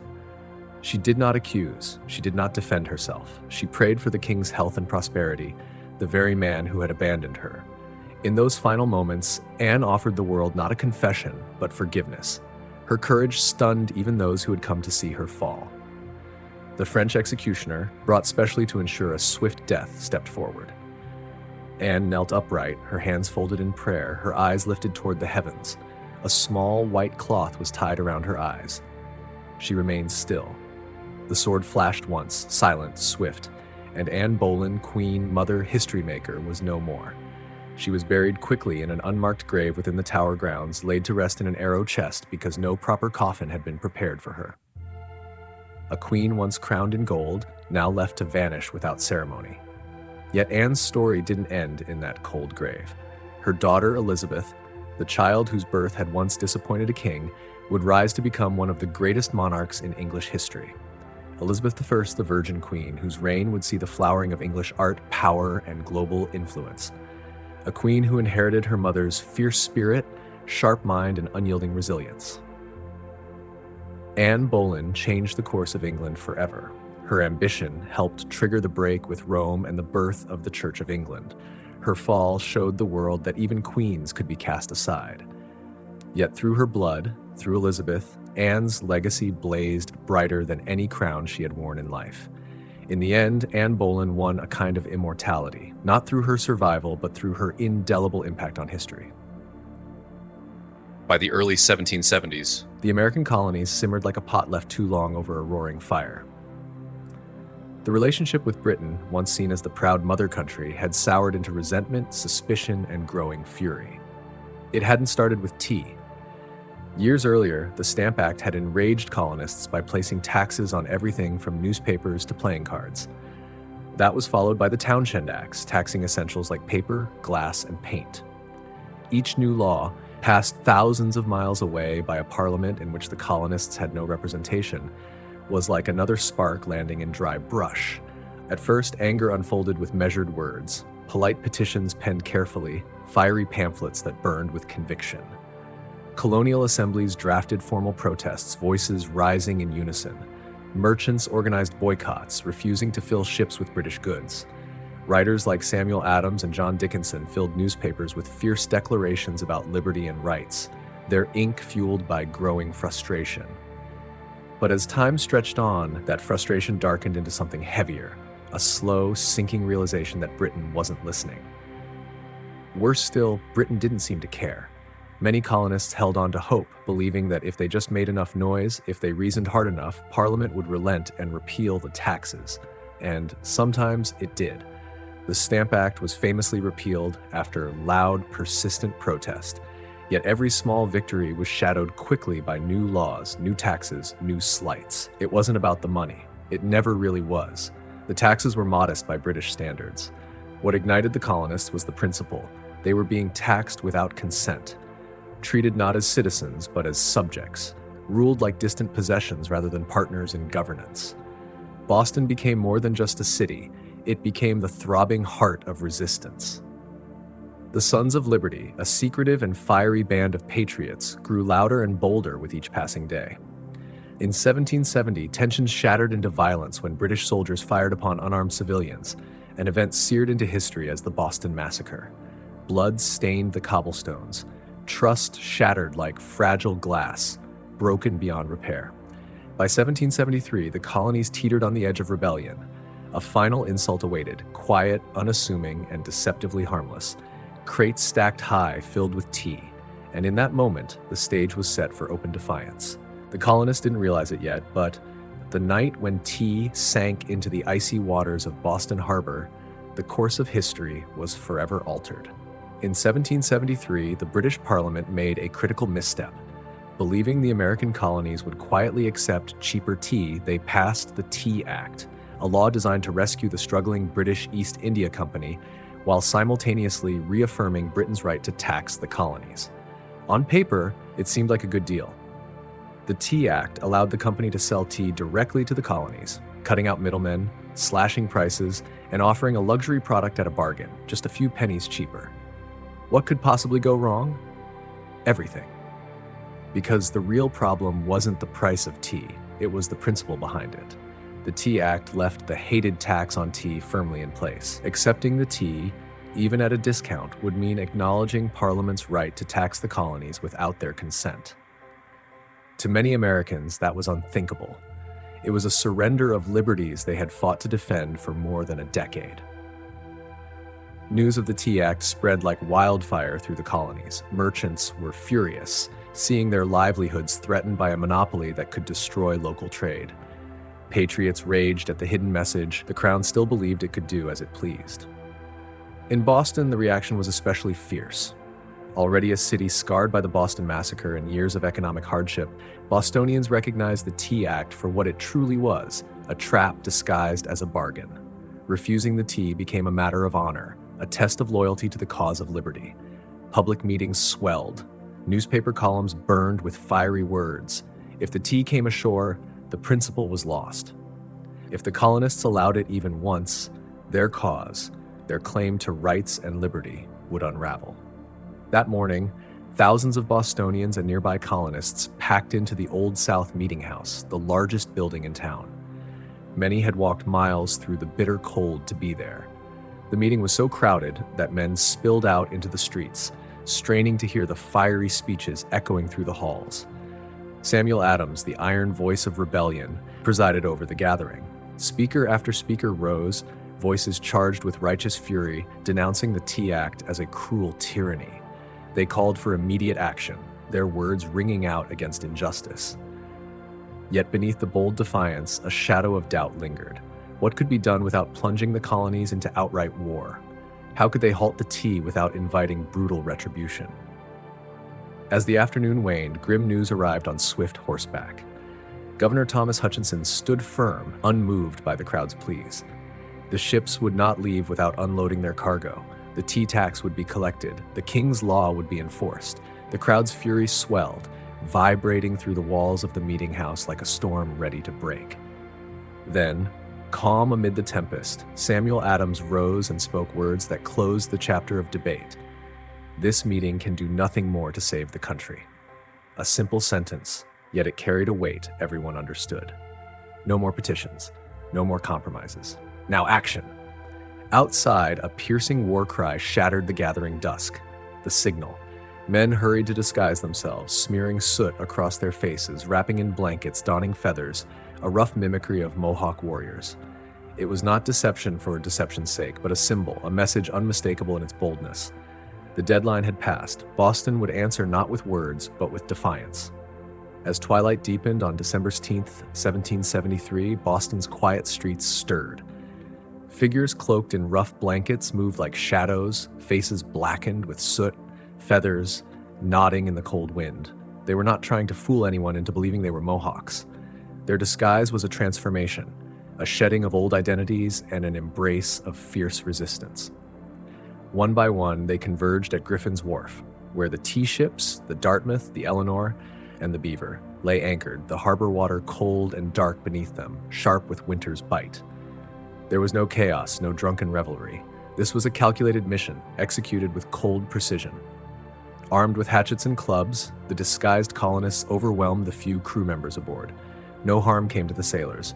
They were quietly pushed aside, witnesses to a defiant act. The men split open the wooden chests with practiced blows, releasing the sharp, fragrant aroma of fresh tea into the crisp night air. One by one, the crates were heaved overboard, their heavy splashes rippling across the still harbor. Chest after chest, 342 in all, were broken open and emptied until the black waters churned with thousands of pounds of spilled tea leaves, a potent symbol of rebellion against tyranny. Spectators stood silently along the wharf, watching in awe. British guards nearby made no move to intervene. Whether out of confusion, sympathy, or fear of igniting further violence remains uncertain. Some accounts suggest that even among loyalists there was an unspoken understanding. Something irreversible was unfolding, and tonight, nothing would stop it. The discipline among the protesters was remarkable. No cargo was stolen, no ships were ransacked for valuables. Only the tea, the despised symbol of British oppression, was targeted. In a town where hunger and hardship were constant companions, the men could have easily let the protests descend into looting. But they did not. When it was over, the harbor resembled a vast swirling cauldron filled with broken chests and soggy tea leaves. The salty sea air mixed with the sharp, bitter scent of crushed tea, filling the night with a strange, poignant aroma. The deed done, the men slipped silently into the shadows, vanishing into Boston's alleys and back streets. They left behind no names, no leaders, no claims to fame, only the unmistakable mark of revolution. As the last floating crates bobbed in the dark water, Boston seemed to hold its breath. The Boston Tea Party was no riot, no drunken brawl. It was something far rarer, an act of cold, calculated defiance under the cover of night. The harbor transformed into a giant swirling teapot. Thousands of pounds of East India Company tea floated in great dark mats on the water, staining it black. Curious colonists reached out to scoop handfuls of the soaked leaves, but were swiftly rebuked by the Sons of Liberty patrolling the docks. Nothing was to be salvaged. No one would profit from this night's work. This was principle, pure and simple. The town woke the next morning to the lingering scent of salty tea. News spread quickly through whispered conversations, hurried letters, and printed broadsheets. By midday, everyone, from apprentices to merchants, knew what had happened, and opinions divided sharply. Among the patriots, a fierce pride swelled. The pride that ordinary men had stood up to the mightiest empire in the world and struck a blow for liberty. Among loyalists and moderates, horror rippled through the ranks. To them, the destruction of property was reckless and dangerous, a line crossed that could never be uncrossed. Had the colonies plunged themselves into a rebellion they couldn't retreat from?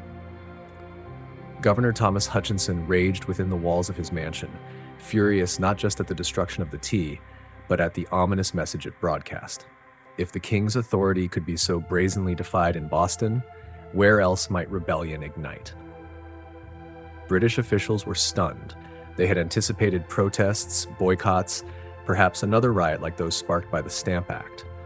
What they hadn't foreseen was a group of disciplined revolutionaries calmly sinking tens of thousands of pounds worth of royal property without smashing a single window. The captains of the Dartmouth, Eleanor, and Beaver could only watch helplessly as their precious cargo slipped beneath the waves. In official ledgers, the loss was tallied at over 10,000 pounds, a fortune by any standard. But the real loss was far deeper than ruined tea or pounds sterling. It was a loss of trust, loyalty, and the fragile illusion that Britain still ruled her colonies with their consent. That night, as the tea sank, something else surfaced, a shared, undeniable truth. The era of peaceful protest was ending. A reckoning was coming. Boston was ready. When news of the Boston Tea Party crossed the Atlantic to London, the reaction was swift and unforgiving. To British officials, this was not mere protest. It was outright rebellion, an open, mocking challenge to royal authority that could not be ignored. King George III, upon hearing the news, reportedly grew cold with fury. Parliament, already exhausted by years of colonial defiance, erupted in outrage. They demanded harsh punishment, not only for Boston, but as a stern warning to all American colonies. Thus came a series of laws so severe they were quickly dubbed the Intolerable Acts by Americans. The first blow fell hard and fast. the Boston Port Act. With a brutal stroke, Parliament ordered the closure of Boston's bustling harbor, the city's economic lifeline, until the destroyed tea was paid for and order restored. Ships could no longer enter or leave. Trade vanished. Supplies dwindled. Boston, once vibrant and bustling, fell eerily silent, its docks frozen in stillness. But the punishment didn't stop there. The Massachusetts Government Act stripped the colony of its self-governing rights, placing it firmly under the control of the king's appointed officials. The Administration of Justice Act ensured that royal officials accused of crimes could be tried in Britain, a chilling message that British authorities were beyond reach. To ensure the colonies understood that force was an option, British soldiers were stationed throughout Boston, living among the very citizens they were meant to control. The message was unmistakable. Rebellion would be crushed, and liberty was a luxury the crown would no longer tolerate. Yet Parliament's heavy-handed approach had an unexpected consequence. Rather than intimidating the other colonies into submission, it ignited their outrage.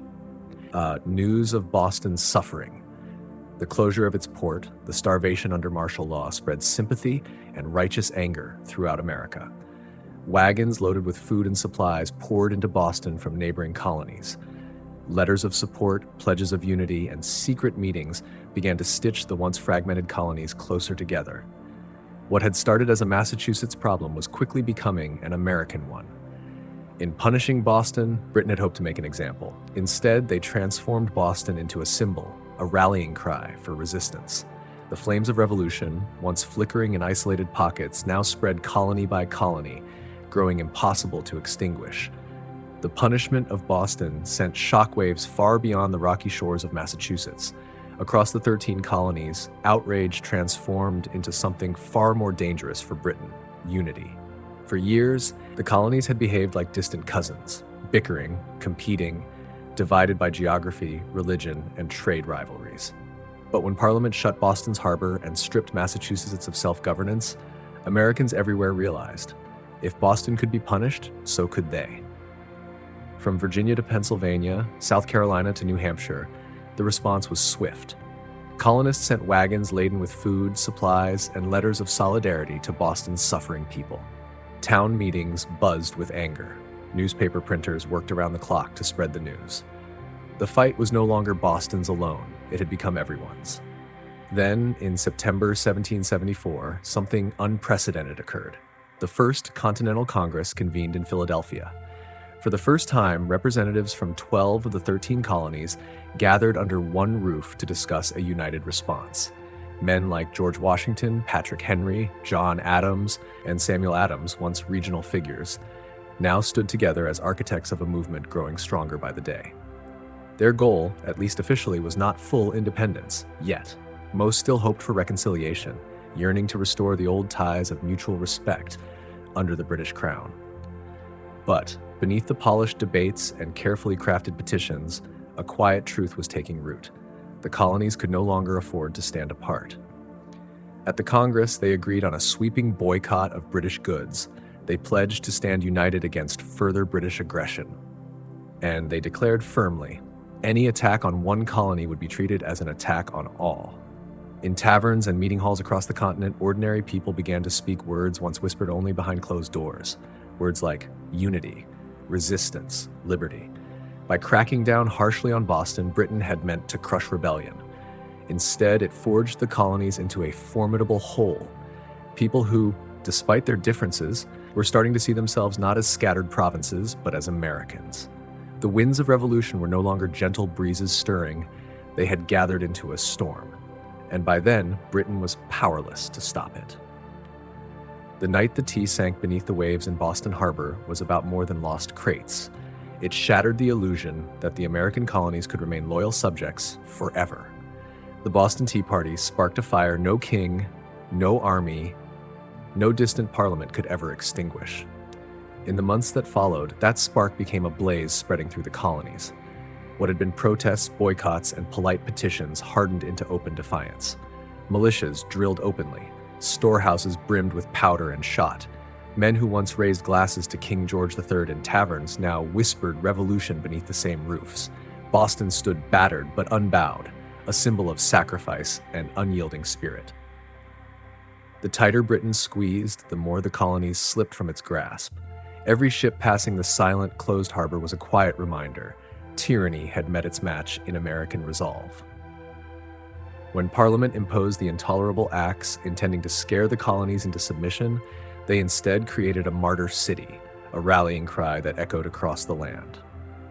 From Georgia to New Hampshire, colonists came to understand a profound truth. Their fates were intertwined. What began as resistance to attacks on tea had transformed into a fight for survival, identity, and freedom. By spring 1775, the pressure outside Boston had reached its breaking point. In the quiet villages of Lexington and Concord, British troops sent to seize colonial weapons instead encountered armed farmers, ordinary men who had chosen to defend their rights with musket fire. The first shots of the American Revolution echoed through the dawn, a direct thread woven back to that moment when a determined few cast a fortune's worth of tea into Boston Harbor. The Boston Tea Party revealed a new kind of revolution, one that didn't roar with trumpets or parades. It began in the chill air with a handful of resolute people choosing courage over fear. In dumping the tea, the colonists weren't merely rejecting attacks, they were rejecting an empire. Though the path ahead would be stained with blood and uncertainty, one truth shone clear that night. The American colonies were no longer loyal subjects. They had become something new, something dangerous. They were revolutionaries, and their journey was just beginning. Long before the towering pyramids of Giza, before Mesopotamian cities hummed with life, before Stonehenge stood defiant against the sky, there was Corral. Hidden deep within Peru's arid coastal valleys, Corral rose in silent grandeur nearly 5,000 years ago, only to fade into near oblivion, swallowed by shifting sands and forgotten by history. For centuries, the world did not even know it existed. At first glance, the Soup Valley seemed inhospitable, parched and barren, with a river no more than a slender silver thread winding through rock and dust. To most, it was a land abandoned by life itself. Yet here, amid desolation, humanity's early brilliance took root. Corral was no mere cluster of huts or passing trade post. It was a sprawling city of over 150 acres, planned with intention, crowned with pyramids, plazas, homes, and sacred spaces. It was a testament to vision and purpose, a complex society flourishing centuries before Egyptians began stacking stones into their own pyramids. And they achieved this without the wheel, without written language, without metal tools. They built massive structures from stone and earth with nothing but ingenuity, communal effort, and the raw power of human will. Yet for thousands of years, Corral's existence remained a secret. Even when travelers stumbled across the strange, weathered mounds scattered across the valley, they mistook them for natural formations, mere hills shaped by desert winds. No one imagined that beneath the sand lay one of the oldest cities in the world, predating even the civilizations that history books had long crowned as the first. It wasn't until the late 20th century that archaeologists led by Ruth Shady uncovered the truth. What they found buried in the dust of time would rewrite the story of the Americas and force the world to reconsider what it thought it knew about the birth of civilization itself. Corral had risen, flourished, and fallen in total anonymity. Now, after millennia of silence, its stones are speaking again, whispering of a peaceful, intelligent people who built a world of complexity and wonder in a land where life itself seemed impossible. And this was only the beginning of their story. At first glance, the Supe Valley looks like a place where life should struggle to exist. Harsh winds sweep across endless stretches of sand and stone. The sun beats down mercilessly, drying the earth and baking the landscape into cracked, brittle sheets. Water is scarce. The river, a thin, meandering thread, fights for survival. To the untrained eye, it looks like a wasteland, barren, empty, forgotten by the gods. But the people of Corral saw something different. They did not see a desert to fear. They saw a canvas to shape. They recognized the river, however modest, as the lifeblood of possibility. And so, with patience, ingenuity, and sheer determination, they turned this unforgiving place into a thriving oasis of life and culture. Their first victory was agriculture. They learned how to tame the river's seasonal floods, crafting simple yet ingenious irrigation systems that carried precious water across the valley floor. Where others saw only barren sand and dust, they nurtured green shoots of hope, cotton, beans, squash, guava, sweet potatoes, each crop a thread weaving life into the desert. Cotton in particular became their treasure. Spun into fishing nets and textiles, it fueled trade with distant coastal villages, forging connections that stretched far beyond their arid home. But growing crops was only part of their mastery. The people of Corral understood that surviving the desert meant embracing balance. They worked with nature, not against it. Their homes and plazas were built from stone and earth, designed to withstand the blistering heat and the rare, punishing rains that swept the valley. They studied the stars and seasons with the precision of master astronomers, planning their harvests in harmony with the rhythms of the sky. Trade became the lifeblood of Corral's economy. Dried fish, cotton, fruits, and handcrafted goods flowed along the coast, while exotic treasures, colorful shells from the Pacific, rare stones from the Andes, and ideas from far-flung peoples found their way into Corral. They were not isolated, they were connected. In a land where survival seemed impossible, Corral thrived through intelligence, innovation, and community. They didn't conquer the desert with brute force, they partnered with it, learning its rhythms, respecting its power, and building a society that was more than just functional. It was extraordinary. Against all odds, Corral blossomed into a beacon of civilization, and it was only just beginning to rise. Rising from the desert like ancient guardians, the pyramids of Corral defy everything we thought we knew about early civilizations in the Americas. These were not small, crude structures crafted by primitive hands. They were massive, deliberate works of architecture created by a people with vision, organization, and ambition. At the heart of the ancient city stood the Pyramid Mayor, the grandest and most majestic of Corral's monumental creations. Stretching over 450 feet in length and soaring nearly 60 feet above the barren desert floor, it was a marvel of engineering that rivaled the earliest wonders of the ancient world. Crafted from stone, mud, and tightly woven reed bags stuffed with rocks, the pyramid was built with purpose, not just to endure the relentless desert sun, but to brave the fierce earthquakes that sometimes shook the land. And endure it has, standing silent and steadfast against the winds of time for nearly 5,000 years. But these pyramids of Corral were not tombs. Unlike the towering burial complexes of Egypt, Corral's pyramids carried a different meaning. They were the vibrant centers of ceremony, power, and public life. Temples crowned their summits, reached by broad, graceful staircases. Fires once blazed atop these platforms, while sacred rituals unfolded beneath the vast, unending Peruvian sky. At the base, immense plazas, sunken and circular, spread open, welcoming thousands to gather for religious rites, political councils, and communal celebrations. The very layout of Corral spoke of a society that treasured community and order. People deeply intertwined with each other and with the cosmos itself. Surrounding the pyramids, smaller residential clusters fanned outward, likely the homes of priests, administrators, artisans, and farmers. And the pyramids themselves were not random monuments. They aligned carefully with celestial events, the rising sun, solstices, the eternal dance of the stars. To the people of Corral, architecture was never just practical. It was spiritual, mathematical, cosmic. Today, walking among these weathered stones, it's impossible not to be humbled by the sheer human will that raised such wonders. Without metal tools, without the wheel, without beasts of burden. Yet they rose, perfect in symmetry, magnificent in scale, breathtaking in precision. The great pyramids of Corral were not built for vanity or conquest. They were built to bridge earth and sky, community and cosmos, humanity and eternity.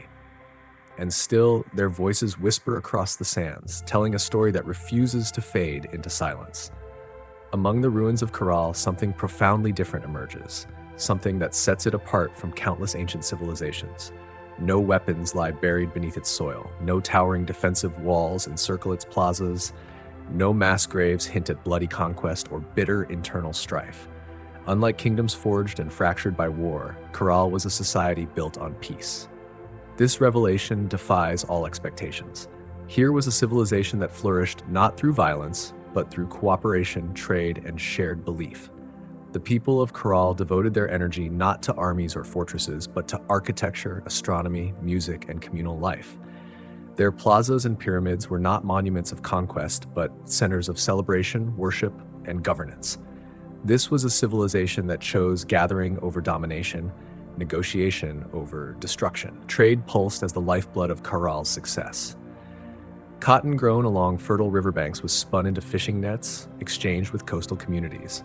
In return, Karal received dried fish, vital protein, and exotic treasures from distant lands, colorful shells from the Pacific, precious stones from highland peaks, and rare tropical fruits from far-off valleys. This vast network of trade wove the region together, binding distant communities into a peaceful web of mutual benefit. And at its heart, Karal thrived, a radiant hub of culture and economy. Religious and ceremonial life was the invisible thread weaving social harmony throughout the city. Karal's grand public spaces and sunken plazas were more than architectural feats. They were living stages where rituals unfolded, binding the community together through shared spiritual belief. Music breathed life into these gatherings. Flutes carved meticulously from condor bones sang haunting melodies, while drums stretched from deer hides pulsed like the heartbeat of the desert itself. These sounds rippled across the arid landscape, connecting individual souls to a greater cosmic rhythm. Leadership in Karal seemed to rest not on brute military might, but on spiritual authority and civic wisdom. The city's leaders orchestrated vast construction projects, managed seasonal harvests, and negotiated complex trade, all without the scars of war. In a world too often marked by conquest, Karal stood as a radiant exception. It whispered a powerful message: civilization need not rise on the shattered backs of the vanquished. Instead, it can flourish through collaboration, creativity, and mutual trust. Even now, the stones of Karal seem to hum with echoes of this ancient spirit. This was no mere city of stone and commerce. It was a living organism pulsing with sound, ceremony, and sacred rhythm. Careful excavation beneath the desert sands revealed an astonishing treasure trove. Flutes carved from condors and pelicans, whistles shaped from deer antlers, drums taut with animal hide. These were no mere playthings, they were crafted instruments, tuned to carry their voices across vast plazas. In a world without written words, music spoke the language of the soul.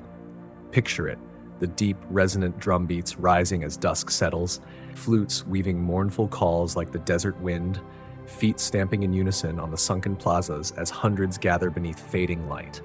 Fires crackle atop pyramid platforms, while priests garbed in intricately woven robes chant ancient prayers to the gods of river, earth, and stars, an eternal dance of sound and spirit binding Karal's people to the cosmos itself. In those moments, Karal was not merely a city, it was a symphony. The very layout of Karal reveals that ritual life lay at its heart. The grand plazas were not empty spaces, but carefully crafted stages for communal ceremonies, designed to gather and unite people. The sunken circular courts functioned like ancient amphitheaters, amplifying sound and focus onto the sacred rituals performed at their centers. Towering above all were the pyramids, not tombs, but sacred mountains carved by human hands, bridging earth and sky. Rituals likely marked the cycles of seasons, planting and harvest, and the movements of the stars. Music was not mere entertainment, it was a bridge, connecting people to one another, nature to the divine, the known to the mysteries beyond. There were no violent murals, no terrifying war gods, no bloodthirsty sacrifices. In Karal, the spiritual world was one of harmony, celebration, and reverence. Even today, when the desert wind whispers through the ruins, one can almost hear it. The faint echoes of ancient melodies, the forgotten songs of a people who found beauty, meaning, and connection amid the harsh, endless sands. Karal was more than a place of music, trade, and ritual. It was a marvel of engineering, a testament to human ingenuity thriving in one of Earth's most unforgiving landscapes. Without metal tools, without the wheel, without draft animals, the people of Karal built a city of stone and earth that has endured nearly 5,000 years. Their achievements were staggering. Massive pyramids rose from the desert floor, constructed not from fragile bricks, but enormous stones carried across the dry valley.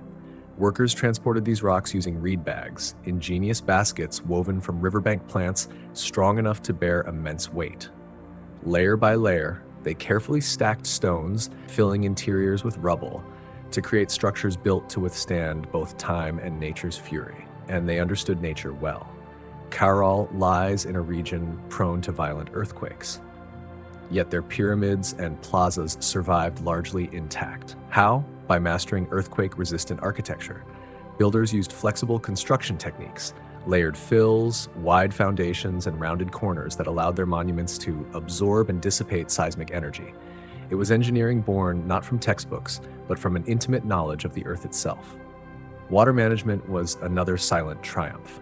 Despite living in a desert, the people of Corral developed sophisticated irrigation systems.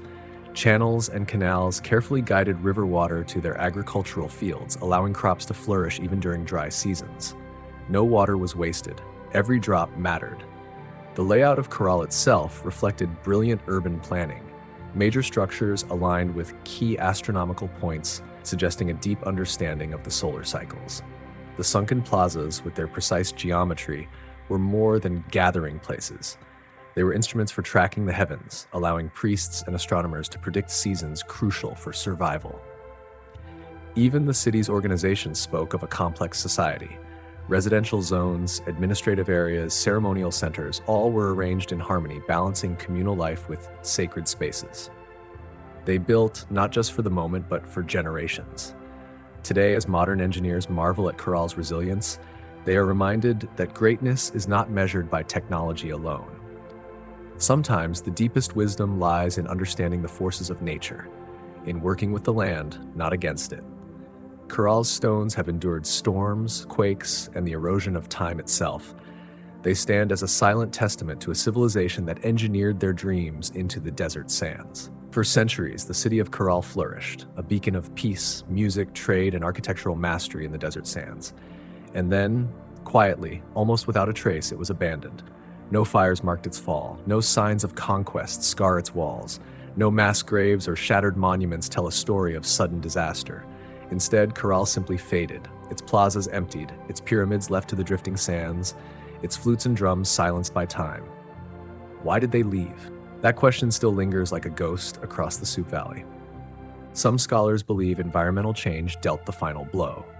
Evidence points to a prolonged drought that may have crippled Corral's agriculture.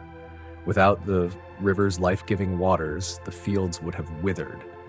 Trade networks, reliant on surplus cotton and food, would have faltered. The delicate balance Corral maintained with its harsh environment may have finally tipped beyond repair. Other theories suggest shifting trade routes. As neighboring cultures expanded and new power centers emerged along the coast and inland, Corral's influence might have waned. Perhaps the goods they once supplied, cotton, fish, produce, were no longer enough to sustain their dominance. Gradually, the lifeblood of commerce drained away. Still others whisper of internal decline. With no written records, we can only imagine political struggles, religious upheaval, or exhaustion after centuries of growth. Even peaceful societies can fracture under pressure when survival becomes uncertain. Whatever the cause, the departure appears to have been gradual, not sudden. Families likely drifted away one by one, seeking more fertile valleys, stronger rivers, new beginnings. Children who once played in Corral's plazas grew up telling stories of a lost city behind them, stories that would eventually fade into legend. The desert reclaimed what humans had built. Winds carried fine sand over stone temples. Flutes lay buried beneath shifting dunes.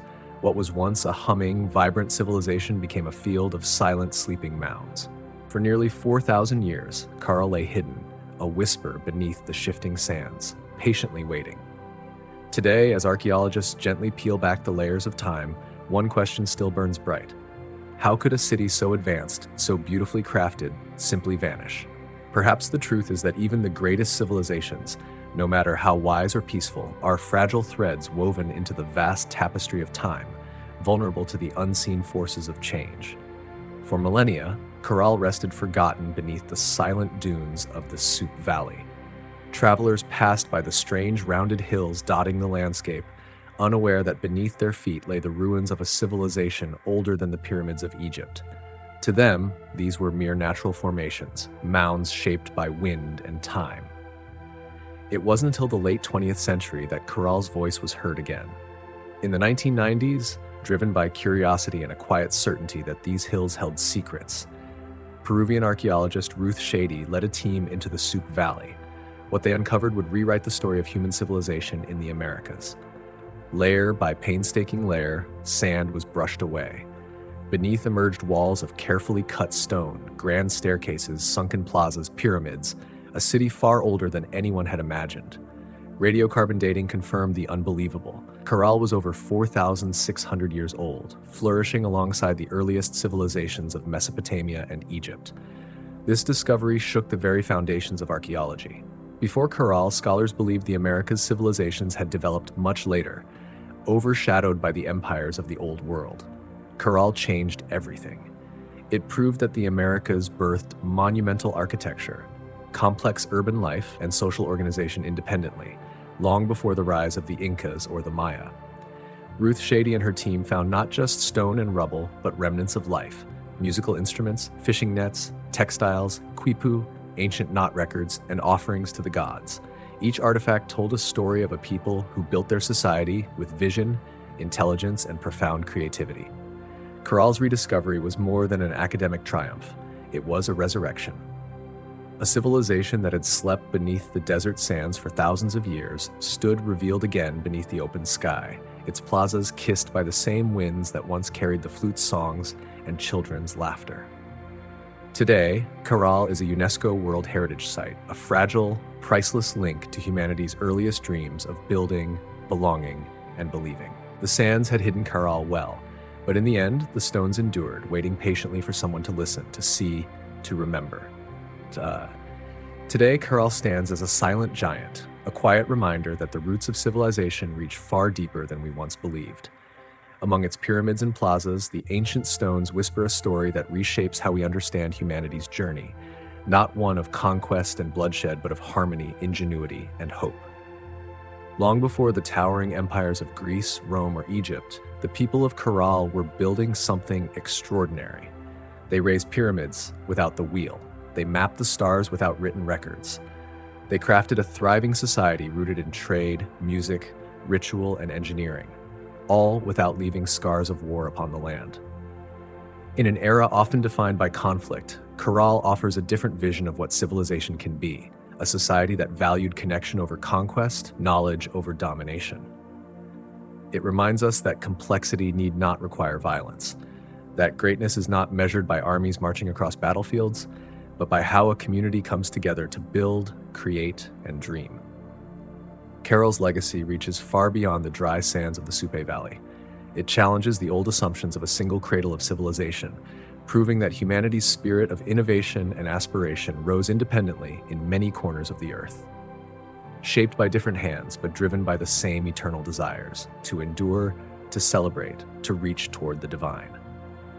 Today, walking among Caral's weathered ruins, you can almost hear it: the pulse of drums, the low hum of flutes, the murmur of traders bargaining in plazas, the laughter of children racing through stone alleys beneath a sky of endless stars. Their lives, their dreams, their stories remain with us, etched into the bones of the earth.